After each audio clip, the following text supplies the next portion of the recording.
popped up. I write mainly for The Guardian, the Evening Standard, Positive News, and just anyone who will have me, really. I used to work at The Guardian more on a full-time basis, and I was a staff journalist at HuffPost, and I started my career at Positive News, and I studied at City University. So I got into journalism quite late. I started when I was 29. Was I? Yeah, something like that. And I didn't know anyone in journalism from working class background. My dad's a mechanic, my mum's a nurse. We don't have any journalists in the family. And so I moved to London and was like, oh my God, how do I, break in, which I'm sure a lot of you are feeling, or you have felt if you've already broken in. So one of the ways is the networking, which was my last masterclass, and that one you can watch on YouTube, and I'll put it in the links as well later. So this is a bit of a follow-up from that, because lots of people asked how to get a mentor in the questions, so I decided to do a masterclass, and because it's really helped me in my career. So I'm just going to share my screen now so I can get up the slides. If you just bear with me a moment.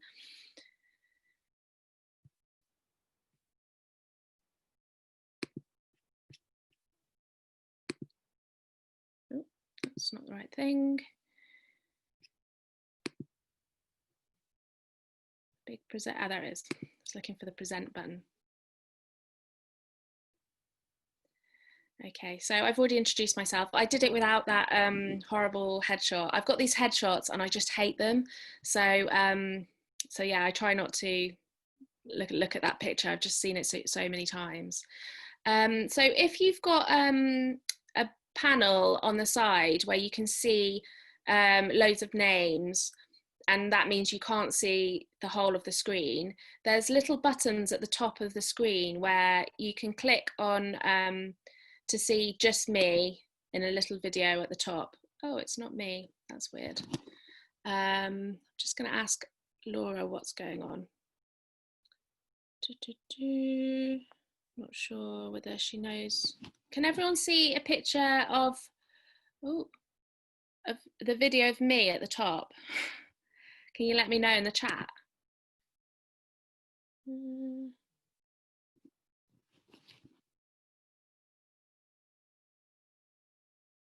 Oh, okay. That's cool. It's weird because I can see one of you that's not me. Oh, I've got this weird thing, a pointer. That's exciting. Okay, we'll stick with that one. May as well. Okay, so what is mentoring? So I got this from a really cool website called Mind Tools, which I just discovered, which was cool. So it's a relationship between two people with the goal of professional and personal development.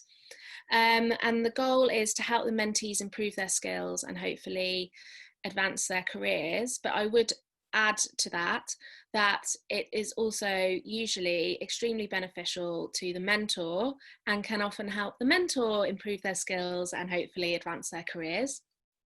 You're going to hear me talking about that a lot, actually. Sorry. The relationship should be based on mutual trust and respect, and it typically, well, it kind of says it here, it typically offers personal and professional advantages for both parties. So obviously in journalism, because journalism is so dependent on relationships and unfortunately who you know, that's why one way that we can help each other get ahead and help pull up other people is through mentoring. So I'm really, really passionate about mentoring, both informal and formal schemes.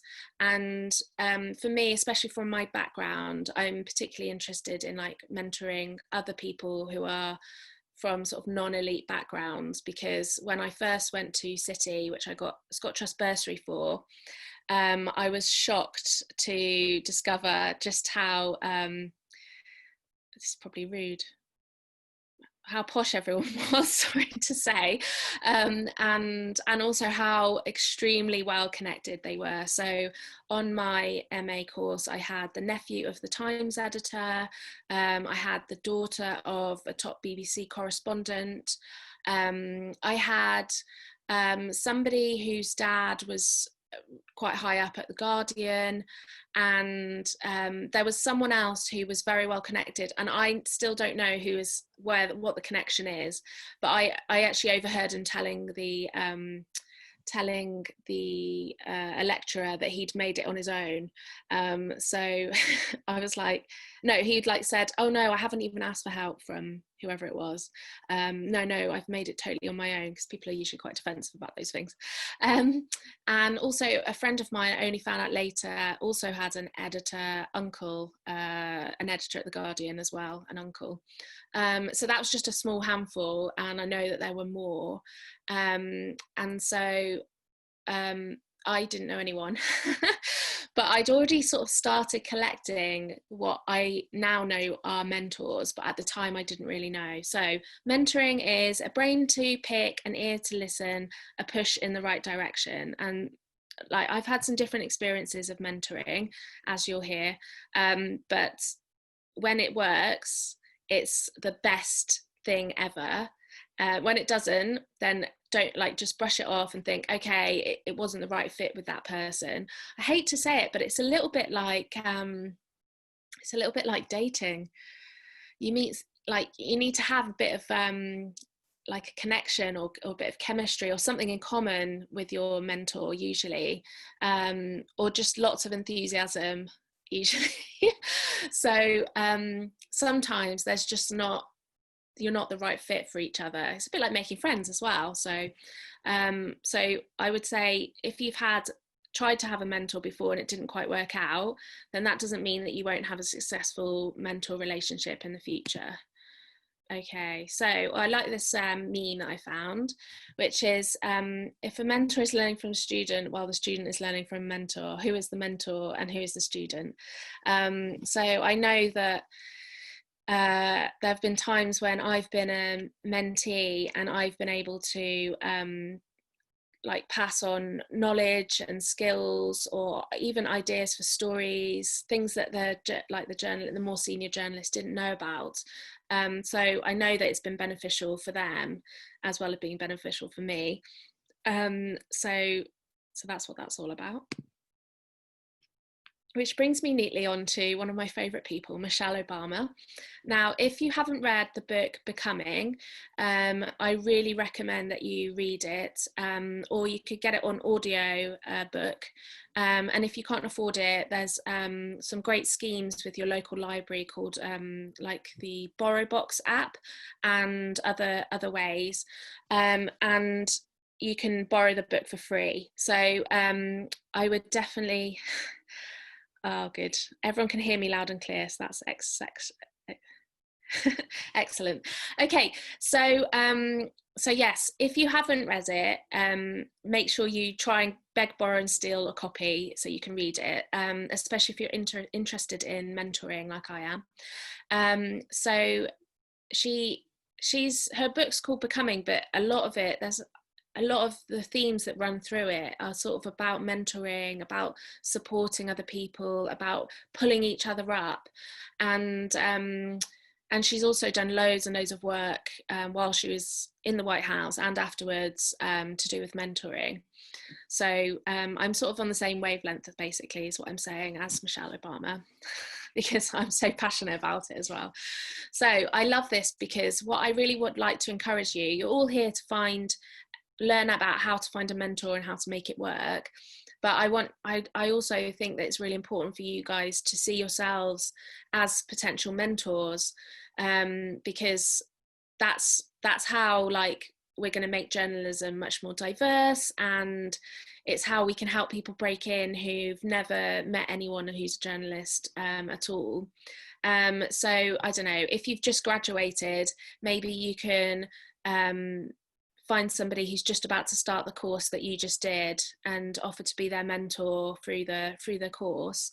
If you've just started in a career, a job, you can see if there's any students at the university you used to go to, or who are like 1 or 2 steps behind you, and try and see if anyone wants to be mentored by you. Because something I always say as well, which I know that some of you have probably heard me say before, but sometimes, quite often, it's better to get advice from somebody who's just a little bit ahead of you rather than somebody with 20 or 40 years experience.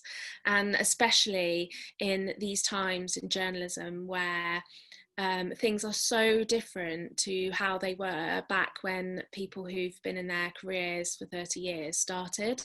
So, for example, now we've had the digital revolution. We've had like financial crash. We're probably having another one that's going to be really bad. Journalism has had to fight against Facebook and other social media platforms, and so they've been losing loads of revenue. So there are less staff jobs, more people are freelance. There's no big massive budget to take your sources out for a boozy lunch anymore, which I always hear people talking about. I've never experienced, unfortunately. So journalism is such a different landscape. And people get into journalism in such different ways because there is no set career path. That you'll have found that out, I'm sure. And so I've always found it, this is going to sound rude, slightly pointless, like going to a talk. No, because you can still learn stuff. You can always learn from everyone. But I've always preferred to hear from people who are, 5 years ahead of me as a journalist, rather than somebody 40 years, because they've got better advice, they know what I'm going through. And Michelle Obama believes that all of us are mentors, and this is what I really believe in as well. So one of the things I've always done throughout my life, I've always found that person, that group of people that I was going to reach my hand out and help bring them along with me. So that's really what I want to encourage you all to do, even though you're here to learn about being a mentee. So why is it so important? So obviously, as I've mentioned, there's a hell of a lot of nepotism in journalism. Obviously, I just gave you the small examples of my university MA that I was on, my course. But, there are so many examples of sons and daughters of top journalists just getting their foot in the door. There are loads of top journalists or top columnists whose parents were columnists. I mean, she's great, but Bryony Gordon, for example, her mum was a columnist at the Telegraph, and then she basically just seemed to get a job there when she was a teenager. So, and this is not to say that those people don't work hard. Everyone has to work hard in journalism. Like, you can't get anywhere if you don't work hard. I really fundamentally believe. And like the people on my course who were related to like famous journalists, they still worked really hard and they were talented, but you've just got to work a bit harder, and be a bit more savvy, I suppose, if you don't know anyone in journalism and you are trying to break in. So the reason why mentoring, I think, is so important is because it gives you, networking is amazing, and I've talked about why I think networking is brilliant in my last talk, but mentoring is basically that person kind of has a commitment and an obligation to help you. So it's a bit different from networking, where you might get an informal somebody say, oh yeah, I'll pass on that person's details. But with mentoring, they've kind of agreed that they're going to help out as much as possible. And often in journalism, you don't hear about the shifts or the commissions or the jobs unless you know somebody, which again really sucks and it's not fair. But that's why it's important to try and get a mentor. And I love this quote. So, few successful journalists make it all on their own. So that's like something to think about, especially if you are struggling and you're wondering, how on earth am I going to break into journalism? Even though I struggled myself to break into journalism, and I've got, a million stories of terrible things that happened. And as I've said, I didn't know anyone in journalism. I still didn't make it on my own, because I found people to help me, and those people, like, you know, pulled me up and helped me. So I've just called myself a successful journalist, I've just realised. Anyway, so yeah, most have help from mentors, and then become mentors themselves. So this is an article that I will share in the resources when I send an email afterwards. So okay, so the most important question that you've all got, I'm sure, is how do you find a mentor? And I hope you like this meme, because the team, we love cats. Well, we like all pets, actually. Oh, I forgot to say, sorry. Please put your questions in the chat, and my colleague Io will be asking me the questions later. So I'm going to talk, and then we'll do the questions later on, because otherwise I lose my train of thought and the whole talk will be a disaster. So if you've asked a question, I will hear it later. So yeah, let's carry on. So most important question: where can you find a mentor? So there's different ways, and I'm really I've really need to have an editor, because look at that, should say official with an O, obviously. Okay, so you can apply to official schemes which are external from where you work or study. So for example, Women in Journalism, the John Schofield Trust. I've got a list later which I will share with you.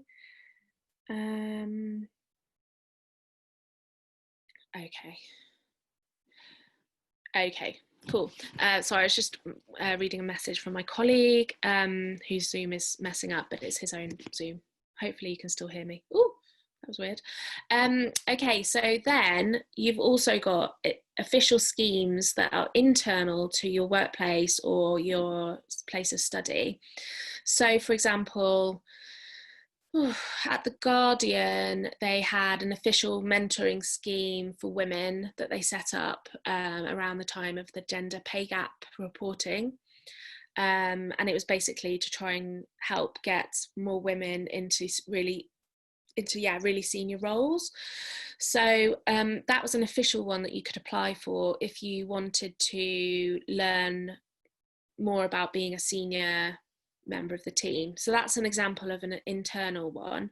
But like a lot of news organizations do have some kind of official scheme. They might not always be that good, but you can always inquire. And I know that universities sometimes have mentor schemes that they work with an external body, or they have something internal. So always check them out, because it's worth. My sort of philosophy is to just a scattergun approach, because even if you only meet somebody once and they help you that one time, then that's really great, because one, you've had help with something that you needed help with, and two, you can put a face to a name, and next time you walk into a networking event, you'll know, or a newsroom when you start a new job, you'll know somebody. So that's always good. You always want to see a friendly face. And then you can apply for schemes outside of the work. Oh yeah, by finding someone outside of the workplace, which I'm going to talk about my favourite mentor. Oh, I shouldn't say that really, should I? One of my favourite mentors. Maybe I can say it's fine. Yeah, I'll talk about him later. And then sorry, I should have definitely proofread this before. That should say inside of the workplace. Oh, I see what I've said. Sorry. Outside of a workplace scheme. So I meant in a job, but not in an official scheme. So I got my mentor was the health editor at The Guardian. That's what that meant. Or you can find one completely externally and ask them to be your mentor. And as I always bang on about, everyone you meet in journalism has the potential to be your mentor. So it's always worth bearing in mind. So these are some, these are some examples of official schemes. So these are all really great. There's a full list on journo resources, and I will send the link out afterwards to this. So I am always gutted that I didn't hear about the John Schofield Trust until it was too late, because I think you have to be within your first 5 years of being a journalist or something like that, and I only found out about it after that. Women in journalism, I currently have a mentor with them on the senior scheme. Second Source is another journalism group for women and non-binary journalists, and I am currently a mentor to somebody through that. There's a media trust, there's a student publication association who are really cool, but I've just read that they only accept mentors who are 30 or under, which I find ageist, because I actually started my journalism career when I was 29. In fact, I turned 30 2 weeks into my MA at City, so it should be really like your first 5 years of journalism or something like that, I think. I might message them about that later. So we've got the European Journalism Centre freelance mentoring scheme, which sounds amazing, and I only just found out about this today, so maybe I'm going to look them up, because as I'll talk about later, sometimes it's good to have somebody who's doing, sometimes it's good to have a mentor who's doing something completely different to what you're doing, because they have like a sort of outside perspective. They can think outside the box because they're not like totally in what you're doing, and then sometimes it's really good to have a mentor who knows exactly what it's like. And as a freelance journalist, sometimes it's not that helpful to have a staff journalist as somebody giving me advice, because they don't know what it's like being a freelance journalist unless they have been one before. But again, things change, so I'm definitely going to look this up afterwards. So the journal resources list has all the closing dates, so you can see when the next ones are coming round. Oh yeah, I should say, on the application forms, the best thing that you can do is be totally honest. If you just want to get on the scheme at all costs, and you don't really say exactly what you might need, then you might end up with a mentor that's not the right fit for you. So for example, I did my application for the Women in Journalism scheme a few years ago, and I just desperately wanted to get a mentor. So I wasn't, and also at the time I was kind of deciding what to do about my career, because I was a news reporter, and I was kind of feeling like I would much prefer to just write features, and so what I really should have done was like find somebody who works in features and is also freelance. So I ended up getting matched with somebody, and it didn't work out. It actually didn't work out because they were on maternity leave and leaving the country, and anyway, it doesn't matter. So the application forms, always be totally honest about what kind of journalist you are or want to be, where you see yourself in the future, and what exactly you want help with. So when I filled out the Women in Journalism mentor application the year later, I was much more honest and really clear, like, this is where I see myself. I need help with these steps to get there. Okay, so next step. So I'm going to move that. So how to get one outside a scheme. So as I've mentioned, in the workplace, and this is not on an official scheme that you have to apply for, which I, to be honest, am all in favour of. I think there are amazing schemes out there, and I've been matched with an amazing mentor and mentee, but I also think there are a lot of people out there who haven't thought that they are a mentor, and in fact they are. So if you're in the workplace, there might be an editor who you've enjoyed working with, who's perhaps given you some great advice, helped you out with an article or a source, and maybe asked you a few questions and really taken an interest. So this one's pretty easy. You can just ask them to go for coffee. They already know you.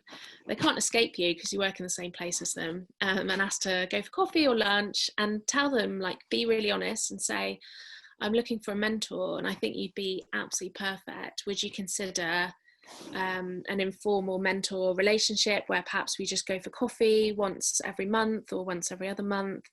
How would you feel about that? And then don't be offended, by the way, if they say no. They might be really busy. You might not know that they already mentor 5 journalists. I mean, I don't think anyone would mentor 5 because that's too many in my opinion. They might, they might do all of these different things and they just don't have time to take on another person. But what you could say is, okay, that's fine, thank you so much, but do you have a friend or a colleague who you think might be interested in mentoring me? And this is always what you should do as well, even if you pitch to like an editor and they say, oh, it's not right for this section, you could always ask them, oh, can I have the editor's contact details for the other section that it might be a better fit for? So make sure you always ask for help when you need it. So externally, so say you just really admire someone, they've got your dream career, everything they do you think is amazing. Like, why not just take a punt, email them and just ask them? There's no harm in asking. They're going to be really flattered, and everyone, as I said in the networking one, everyone loves talking about themselves and everyone loves being flattered. So just go for it. But again, don't be offended if they don't get back to you. If they don't get back to you, it's worth chasing once, I would say, because they might not have seen it, but don't be too annoying. And also do take no for an answer. So they might just be really busy, but you could say, oh, thanks very much, but perhaps, thanks for letting me know, perhaps you'll have more time in a year's time or 6 months time. Could I get back to you then, because you literally have my dream career, or something like that. But another way of doing it is not the cold. That's kind of like the cold pitch.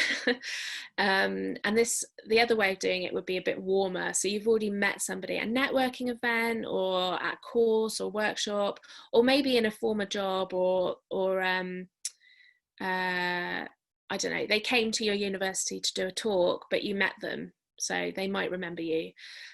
So either you got their email address at the time, which you should always do, and then you can just ask them, like, do you have 20 minutes to just have a coffee?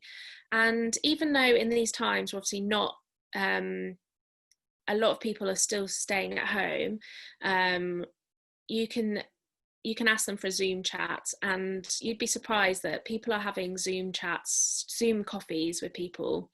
So don't be afraid to ask. Okay, so next one. So yeah, I'll just give you a few examples now. So I've done the first one. So I was a student at City Uni, but I had the Scott Trust bursary, and so you have work experience as part of the bursary scheme. And I did 2 weeks shadowing their health editor. Now, I'd previously done a week on Society, which is like the social affairs section, and a week on news, and I'd met him both occasions, I think. And then I was meant to be doing work experience, another week of work experience elsewhere, but then he was working on an investigation, and he knew that I was really trying to break in and that I was desperate to work there. And he asked, how would you feel about shadowing me? And he actually asked for a month, so I ended up doing 2 extra weeks, and basically helped him with this investigation. Just bear with me. And we got on really well, and he was really interested in my career and my ideas. He gave me opportunities that I might not otherwise have got on a work experience. So I got to do interview like a really important case study for one of his articles, and I got a byline. And I just basically any idea that he didn't have time to do but he thought was a good one for the news desk, he would suggest to them like, oh, can you let Nicola write that story? And so in that month, not only did I help him with the investigation, which was really good experience, but I also wrote loads of health stories, like daily health stories. That's what they call them on the news desk. Well, at least that's what they call them at the Guardian. So it's your daily stories, your press releases, your new like ONS figures, that kind of stuff, or yeah, just like the daily kind of stuff that's like fairly simple to do, and it's not an investigation, it doesn't involve a lot of like expertise basically. So that's what I was doing, and it was amazing. And he actually helped me. So I ended up I was homeless essentially. I was basically sofa surfing at the time, and I was about to lose like the place that I was staying. And he learnt this about me, and he ended up, he was going away with his family for a month. And he asked if I would house sit for him for that month. Basically, he gave me a place to stay for free. And that meant I was able to save up a deposit to afford a house, not to buy, obviously, but to rent. And obviously that was like life-changing at the time, because I had nowhere to live and I had no money. And I was thinking I'm going to have to move back to Shrewsbury, how I'm going to make it as a journalist, which is funny because I've actually now moved back to Shrewsbury. But anyway, so he did that, and then basically when he got back and I had somewhere to live, I was then doing shifts at the Guardian, and so he was like, let's meet regularly for lunch, and so essentially he asked to mentor me. I don't know that we really had a choice in the matter. We just decided that we would. And so for the course of the next sort of 3 years that I was at the Guardian, we would meet for lunch. Maybe sometimes it would be every month, and sometimes it would go a few months without, but we'd always meet for lunch. And even if we didn't actually meet formally for lunch, at lunch he would literally be like, what are you doing, what stories are you working on, what can I help you with, do you want me to introduce you to someone? You know, it was quite an intense thing, but it was amazing. And yeah, he also helped me get stories placed in different parts of the paper, and he would always introduce me to people, and basically it was amazing, and it was so helpful. And then we stayed in touch, so we're still in touch now. So this brings me on to the question, is it better to have a mentor through a scheme or unofficially? And I kind of think it really depends on who you get. So that with Dennis, his name's Dennis Campbell, it was so great because he just wanted to help me as much as I wanted help. And he's so generous with his time. And also we got on really well, and I think that he could see that I was had lots of interests the same as him in journalism, and the things I wrote about and the way that I wrote, I think, as well. I don't know, maybe he just decided to help me. I don't know. I like to think it was because he thought I was quite good, but you know, who knows. So that was great, but now I've got a mentor through Women in Journalism, and it's totally different because it's more formal. You've like done an application, and but it's probably a little bit awkward to start with because you literally don't know this person. You meet up with them. Unfortunately, we've had the pandemic, so I've actually only met her once. But what's great about having it through a scheme is you get placed with somebody who you might never have ever met at all in journalism. My mentor works for Sunday Times. I've never done shifts or worked there, so I don't know anyone there. And she's got like a bit of a different perspective on things. She writes different kind of journalism to me, but that's also great because I've now got a connection at Sunday Times, and I'm learning loads about a different kind of way of working. So my answer is basically, it depends on the scheme, it depends on the person, and if it's not the right fit, then just try a different way. Don't give up, because I think it's so important to have a mentor. So we've kind of gone through this. These are kind of ways that a mentor can help you. They can offer you advice and tips, look over pitches, CVs, job applications, make suggestions for potential jobs or places to get commissioned, big you up on social media. I always try and do this for my mentee who got through the second source. I think she is the most amazing, lovely, talented, brilliant person. I genuinely think that. I think she's so great. I just want to help her in any way I can. And she's just so lovely and grateful and really accommodating when I've had to change things last minute. And because she's so lovely, I just think she's so talented. I'm such a proud mama about her. It's like crazy. But yeah, I will big her up all the time. And also I think, it's so important in journalism to raise your profile. Unfortunately, on Twitter, I know lots of people hate it, but it really is. So if I can get her some more followers, that will help her in the future when she's applying for jobs and people are Googling her name. And then they can also introduce you to other useful contacts. So she works at the BBC, and even though I've never worked there, I know loads of people at the BBC who work in the kind of areas that she eventually wants to go into. So I've recently done introductions for her, so that she can go for coffee with some other people who can help her more internally.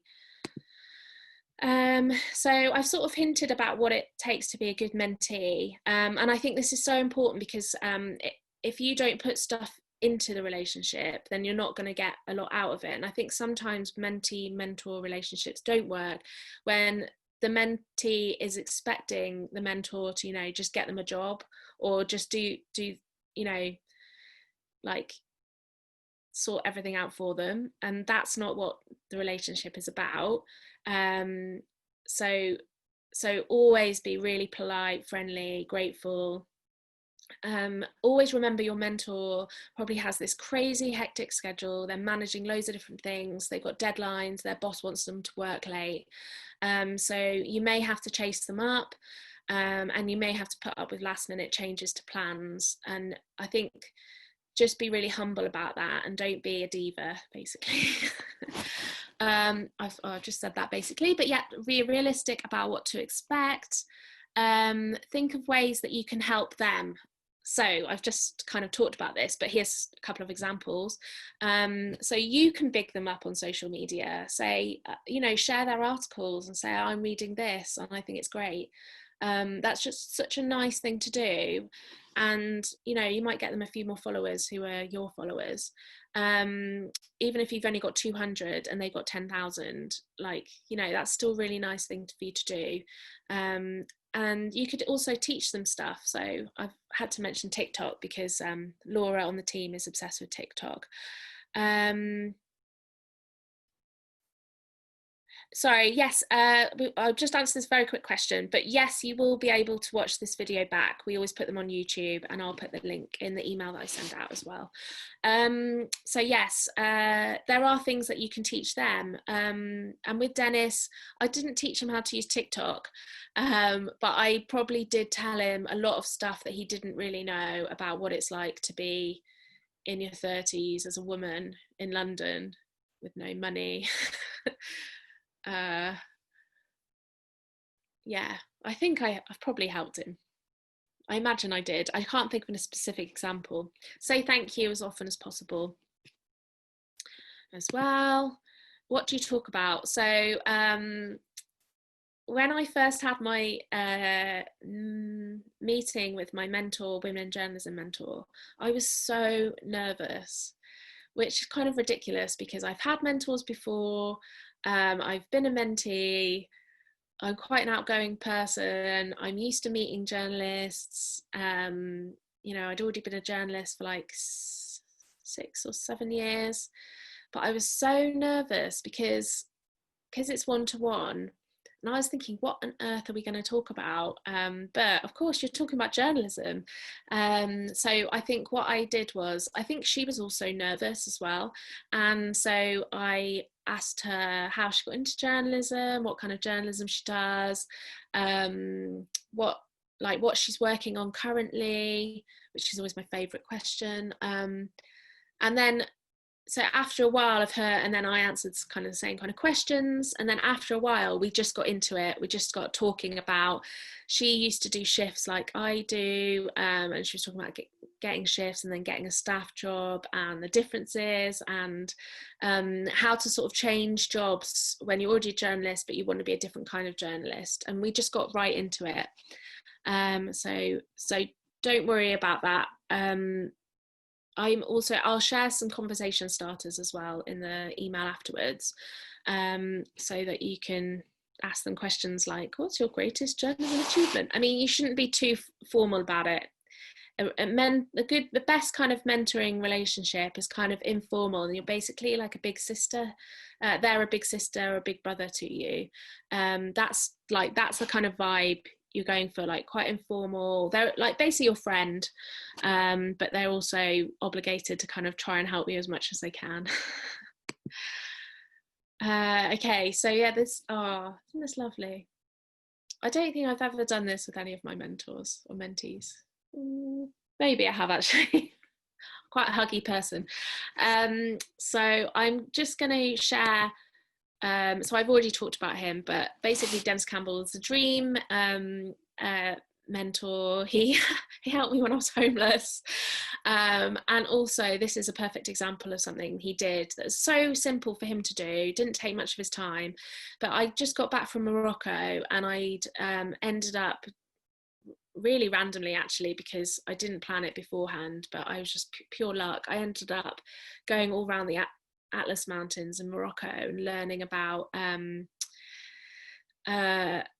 girls' education, and I got to stay in these boarding houses with all these great young children and young students, and I went up to where the villages in the mountains where the girls were from and met their families, and it was amazing. So I ended up doing all these interviews, and then I met one of the girls who'd been through the scheme and was at university, and we went for like coffee in Marrakesh, and it was very cool. And when I got back, I was like, right, I've got this great story. I've got all these amazing interviews that I did.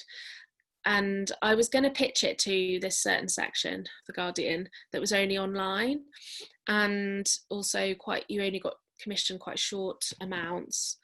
And I was telling Dennis about the story, and he was like, no, you need to pitch to the Observer. And I was like, oh, right, okay, yeah, okay, oh, yeah. Have you got an email address, or who should I pitch to?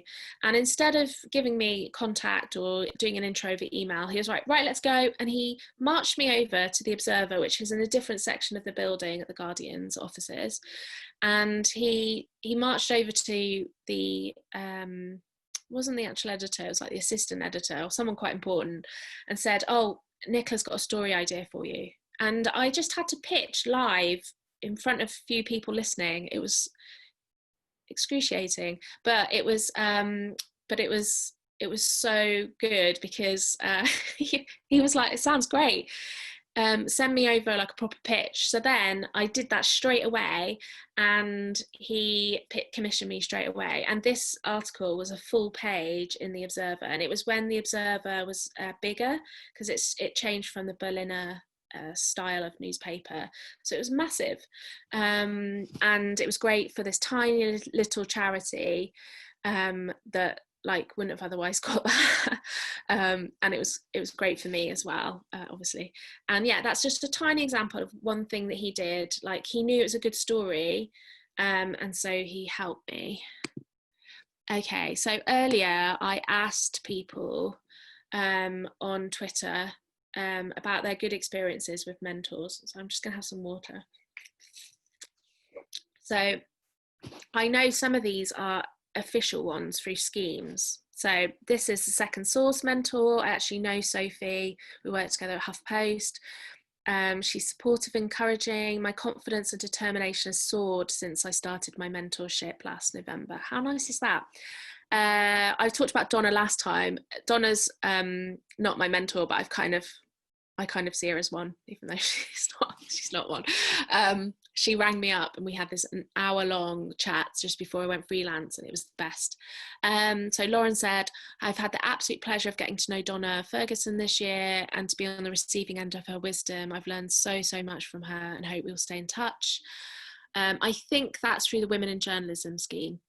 And then we've got Lydia here. My mentor is, I don't know, LAJ, I don't know what her first name is, and she's downright wonderful. I met her through reading one of her biographies. Compared to other journalists, she immediately made me feel like I belong. It's silly, I know, but it made an impression on me when we first met, which that is exactly what you want as a mentor. When I met my mentee, like, I wanted her to know that I was going to be like that kind of big sister figure to her, and that she could tell me anything. And she can bitch if she wants, and she can tell me whatever she wants, and I'm going to be like that kind of big sister to her. And also, because she's from a working class background, she's had quite a lot of bad experiences, like I did as well, of people being really snobby about where, the fact that she didn't go to university and stuff like that. And so I really wanted her to know that she does belong in journalism and that journalism needs her. And then this is a great example. So Viv Groskop is an amazing, like, non-fiction author, journalist and podcaster who, it's funny she wrote this because I kind of see her as my unofficial mentor, that she doesn't even know she's a mentor to me, because I've read her book, How to Own the Room, and it's really helped me. Anyway, she said, I wrote about treating Ima, I think, as my unofficial mentor in public speaking and in life. I'm a big fan of informal mentoring relationships and taking inspiration from others without asking anything of them. Again, this is something I always do as well. There's people whose career I admire who are a little bit ahead of me, and I'll just read everything they write. I'll follow them on social media. I'll sort of pick up like stuff about them, and maybe try and emulate. There's a girl that I won't mention because it's embarrassing, because she's kind of my friend now. But there's a girl that I really admire, and it's her confidence, and she's really good at being really boundaried and like knowing her worth, and I find that really inspiring. So I try and emulate her, and I read everything she does. So I'm not going to mention her name because it's very embarrassing. Actually, I will. Fine. It's Anna Codriarado. So she writes The Professional Freelancer. But I did a coaching session with someone, and they were like, think of somebody who you really admire and what qualities, and so I thought of Anna, and I just love that she's just so confident. She seems to really know herself, and she sticks to her guns. I think that's really cool. I feel like I'm not like that, so that's why I sort of want to emulate her. So I will share this article. The most feminist thing you can do at work is basically, this is what Viv says, is to be a mentor. So I will share that in the resources. I'm going over, really sorry, but so when it doesn't work, sometimes there's just not a right fit, or the person never gets back to you, or they cancel on you all the time, or they just don't end up helping you at all. My advice for that is to just cut your losses. Don't try a few times, and if it still doesn't work out, if it doesn't feel like it's gelling, just cut your losses and try a different way. There's so many different ways to get a mentor, as we've sort of been through. So I wouldn't take it personally. It doesn't mean that you're not amazing, you don't deserve to be mentored. It's just one of those things, and you've just got to try and brush it off. And it's happened to me, and just think they're not the right person to help you, and find somebody better. So so make sure you don't take it personally, because it's rarely personal. Okay, so final reminders. Anyone can be a mentor. I really believe that. You don't have to be in an official scheme. You don't have to be an editor. You don't have to have reached a certain peak. You don't have to be award winning. You can be somebody who's literally 1 year ahead of somebody else in the game. You can have as many mentors as you like. I just like to collect sort of mentor figures. And I think somebody just went off mute then. So just make sure you go back on mute, please. Yeah, this is the most important bit, I probably would argue. So give as much as you take. So think of ways that you can help them as well, even little ways. It's just something nice to do. Don't forget to start pulling other people up behind you. This is why I mime, how I mime doing that. So look for schemes. So even if you are, I think there was one person who's just finishing their sixth form and they're going to News Associates. Okay, so can you find a scheme where you can mentor sixth form students after you've left? There might be one at your school or college, or there might be like a national one. So when it's that age, I think you have to go through the formal channels. But you know, as you get older, you're just an adult, so you don't have to do that. And finally, don't forget to say thank you a lot. Okay, now there should be a question slide really here. So I'm just going to go exit. So, oh,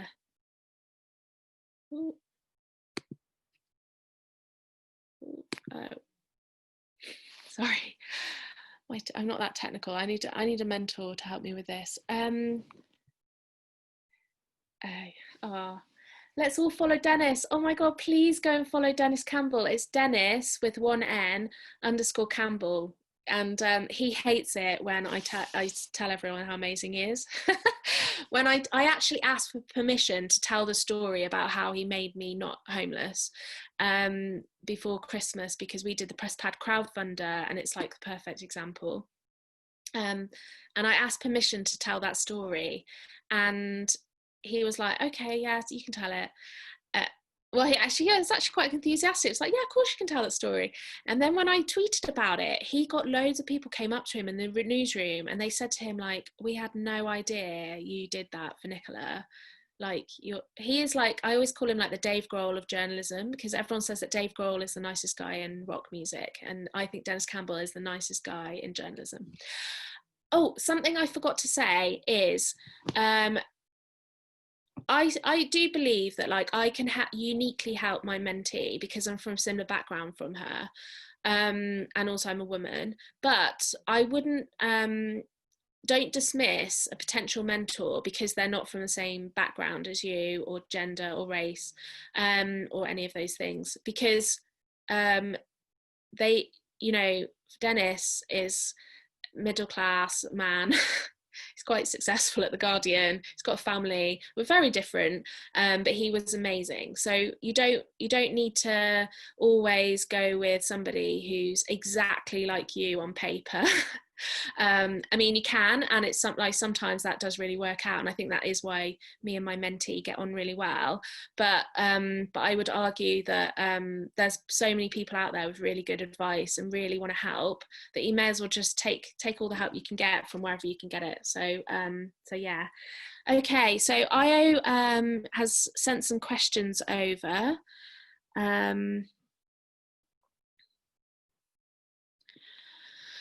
So we've got one from Callum. I got informally matched with a mentor last week, but they're yet to respond to my initial email, and it's been 5 days. How do I follow up without seeming pushy? That's probably a really common thing that will happen. And I would say 5 days is perfect, actually. You should definitely email tomorrow and tomorrow morning and just say, hi, it's Callum. I just wanted to check you got my email above or below, depending on how your email works. And, you know, it would be really great to get something in the diary, either, I don't know how you're meeting, on the phone or Zoom chat. And yeah, just definitely follow up, because one, your email could have gone into their spam folder, which happens to me all the time. Or two, they're just so busy, they've had a crazy work week. So definitely follow up. That's great. Okay, so hopefully that helped. So definitely follow up. Be a little bit pushy. Don't be afraid of being a bit pushy. All journalists are a bit pushy. And I think when you first start out, you think you shouldn't be pushy, but it's a good character trait of a journalist. It means you can get ideas and sources and stories if you're a bit pushy. So you may as well start how do you mean to go on. Here's another one. How do you approach people and ask them to be your mentor? What's the best way to get in contact? So yeah, I think I've sort of covered that. It obviously depends.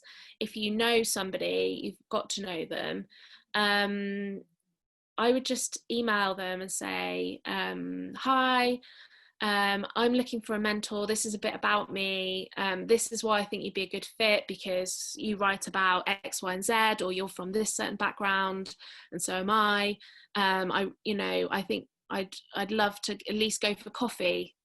I think as well, it's quite nice to start with something small. Just say, would we be able to go for coffee or have a phone conversation? And then if you get on really well with them in person and it's not super awkward, then maybe ask them to be your mentor. Or you could just go straight in. Like I said, you should always try and take a punt, I think.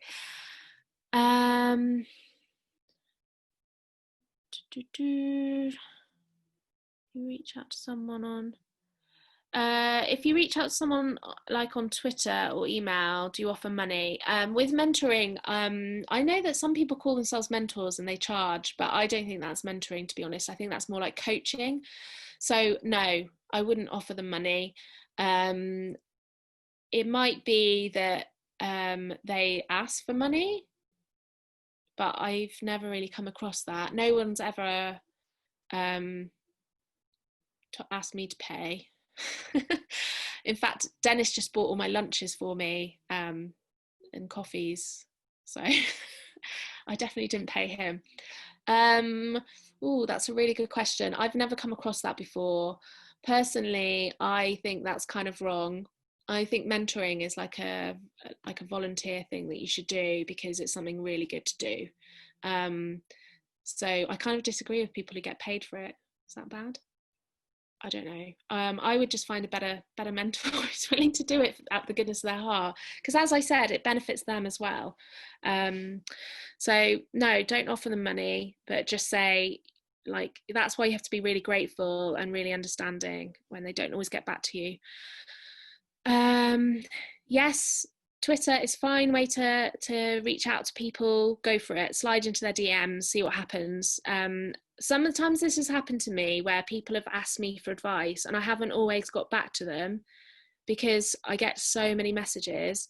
So it's always worth following it up and saying, hi, did you see this? Even sometimes I've replied once, but I haven't actually done the thing they asked me. And it's just because I've then lost their message on Twitter, because it's not very easy to organise Twitter messages. So I would say definitely chase them if they don't get back to you straight away. If you want general advice about breaking into journalism but aren't sure of what specific help you need, is it worth getting a mentor or not? This is a great question. If you know you definitely want to be a journalist, then I think, yes, I kind of think everyone should have a mentor and everyone should have a mentee. But I would start thinking before you approach people about what you actually do want. So if you literally just want advice about how to break into journalism, again, I would just go someone who's a couple of years ahead of you, and that's what you would want. That's your specific help you need. You need advice for getting in. There's so many ways into journalism, so it's okay if you feel totally overwhelmed, because when you're looking at how to get in, you're like, how can there be so many different ways of getting into one job? It's not like law or medicine, where there's sort of one or two routes. It's like there's a whole like plethora of ways to get in. How often is too often when contacting your mentor? I've recently got an unofficial mentor and I'm not sure how often to get in touch. Don't want to seem a pain. This is really interesting. I think that it's okay at first to just sort of test the waters. I sort of want to talk about my mentee. She does actually contact me quite a lot, but I think I find that really helpful because it's like I really want to be helpful to her, and she tells me what she needs. So she's quite clear. She'll be like, Nicola, do you have time to look over my pitch for me by tomorrow or by next week? You know, and I'll be like, yes, I've got time, or no, I'm really busy this week. Can we talk next weekend, or something like that? So we're in contact quite a lot.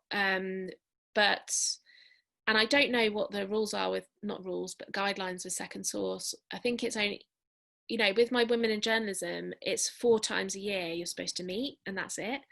But mine said that, you know, it's 4 times a year, but we can email and maybe have a phone chat like in between those times. With second source, I think it's supposed to be monthly. We've had the pandemic, so it's kind of put things, but we're kind of in touch every week. So I just see how it goes, see how they react. But I think if you're kind of vague, like, oh, can we just meet up for a chat? Then yes, you should just meet up for just chatting and getting to know each other. But I think it really helps when you actually ask for a specific thing that you want to ask about.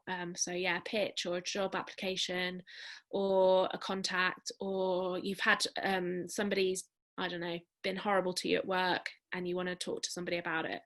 So there's so many different things that they can help you with.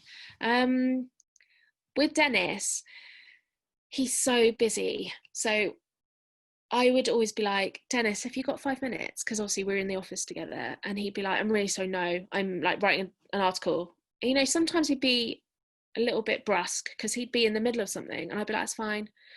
And I'd always then like send an email and be like, sorry, I interrupted. Are you free next week or tomorrow? And yeah, so that's the answer to that one. Hope that was helpful. Sorry, it's rambling a little bit there. Do you think it's worth joining a paid mentoring scheme? I don't know of any paid where you pay. The Women in Journalism, Second Source, John Scofield Trust, you don't pay to do it, I don't think. The only reason that it might be good to have a paid one is, although no, to be honest, no, I just don't think money should change hands. So I guess it's kind of good to have like a formal one where they have to meet you and they're kind of really obligated to help you. But then you might end up with somebody who's not that great, so because it's often a personality thing.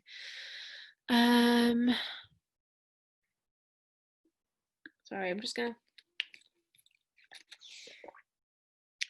Laura's said something great. She said she likes it when people come up with an activity as their first approach. So instead of how do I get into journalism, it's I'm applying for this job.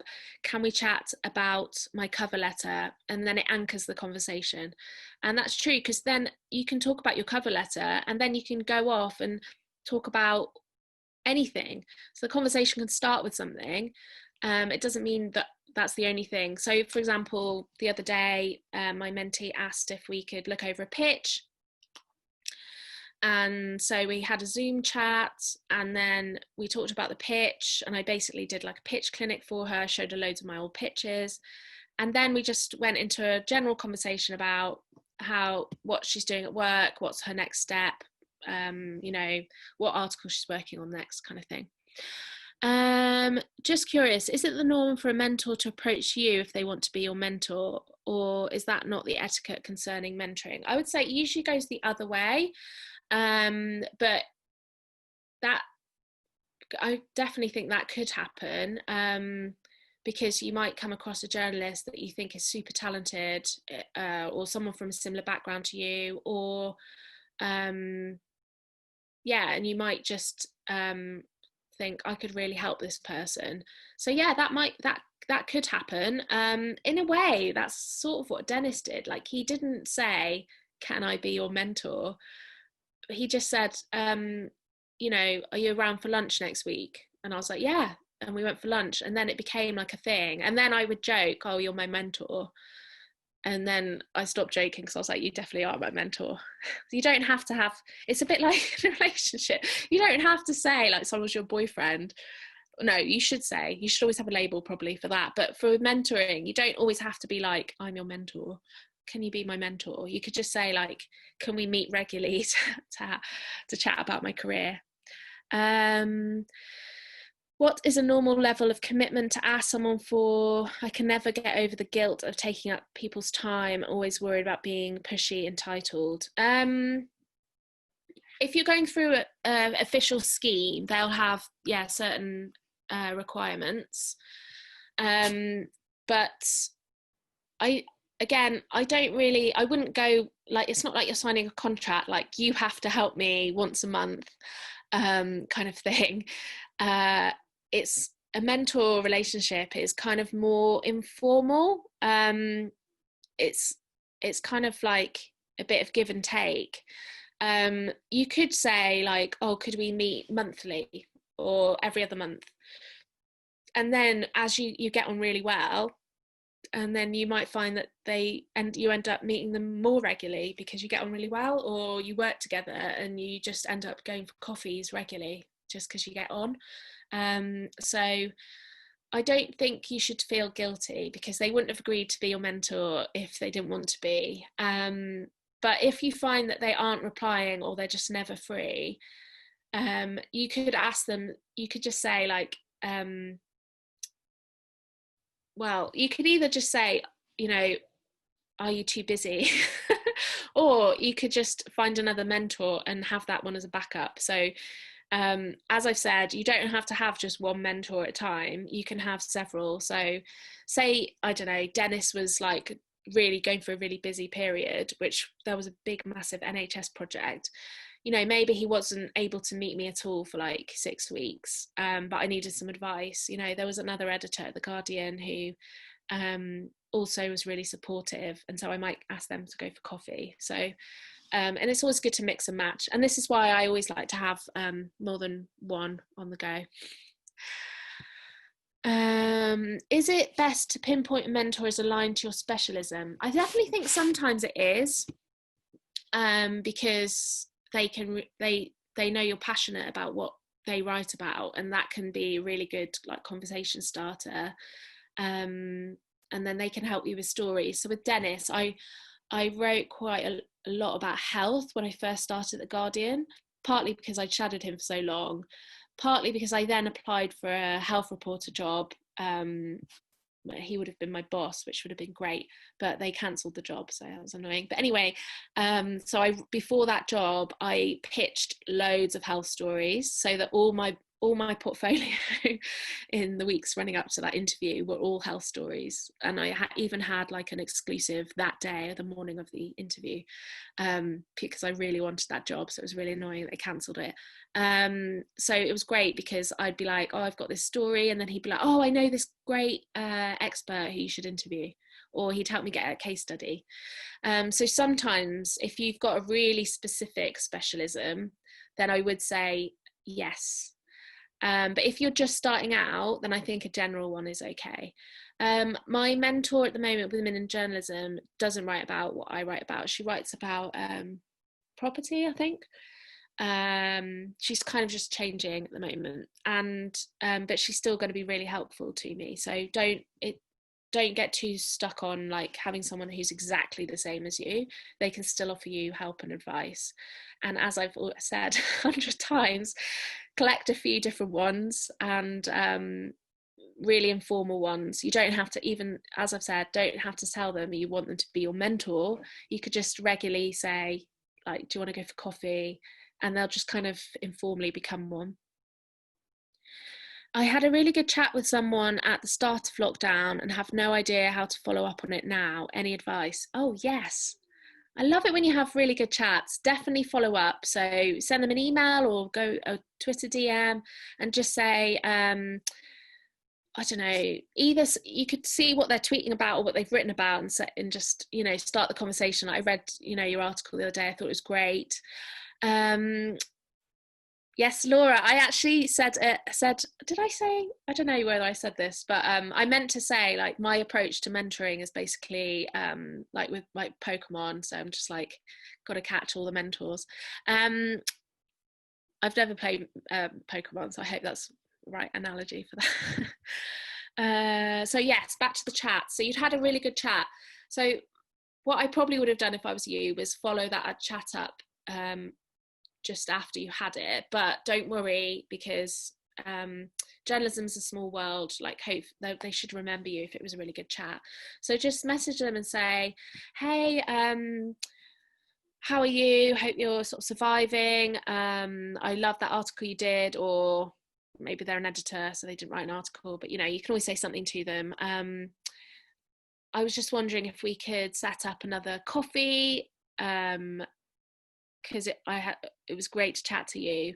And then you could say, I'm also, because then you also get the coffee. So you could do it like this, where you say, and I'm also looking for a mentor, and I think you would be perfect fit for me. How would you feel about it? And, you know, I think that going back to the other question about entitlement and stuff, it's worth sort of at the beginning of the conversation, sort of setting out some ground rules if they're going to become your proper mentor, and say, is this monthly or not? So sort of manage expectations. Are the official mentee schemes tight on places, or is everyone who applies successful? I think with Second Source, they basically tried to find every single person a mentor who applied, so it's a huge job. And those guys do it out of, like, for free. They don't get paid for it. So I would say some of the schemes do, and some of them are more selective. So they might look at your portfolio, or it might not even be to do with like your talent or skills. It might just be that they want to match you with the right kind of person who they think would be a good fit. Again, it's like a dating service, which probably none of you, because you're too young. I don't know why I said it, because I'm also too young. But back in the day, people would go to a dating service. Oh, a bit like Celebs Go Dating, where they have a dating coach, and they get to know them, and that person then tries to match them up with other people. Obviously, it's not the same as like Tinder, where you do it yourself, or the algorithm helps. So with Second Source, they went through all the different applications and the mentor applications, and they tried their best to fit people with each other. And what I love about the Second Source one is my mentor, Maya. She's like the most amazing fit for me. And that's not because we've got the same specialism. She actually works mainly in broadcast journalism, so I don't have any of those kind of skills or experience, but personality wise and background wise, we are such a great fit. Cool. So sorry.